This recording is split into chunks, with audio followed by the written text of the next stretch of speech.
We must understand that becoming a Christian means changing our habits and the way that we think, because we have become new creatures in Christ. And our old selves have been crucified and put to death. Paul says in Romans 12, verse number 1, I beseech you therefore, brethren, by the mercies of God, that you present your bodies a living sacrifice, holy, acceptable to God, which is your reasonable service. And do not be conformed to this world, but be transformed by the renewing of your mind, that you may prove what is that good and acceptable and perfect will of God. When we become Christians, we must stop thinking like the world and transform ourselves into followers of Christ, which means that we must change our ways to God's way.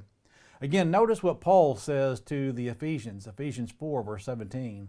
This I say, therefore, I testify in the Lord, that you should no longer walk as the rest of the Gentiles walk, in the futility of their mind, having their understanding darkened, being alienated from the life of God, because of the ignorance that is in them, because of the blindness of their heart, who being past feeling, have given themselves over to lewdness, to work all uncleanness with greediness.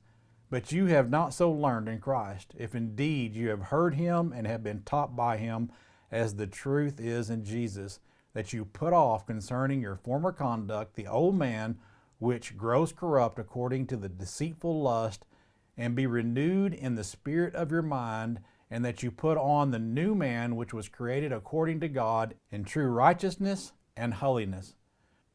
The change has to be made in your mind. If you don't change your thought process, you're not going to change.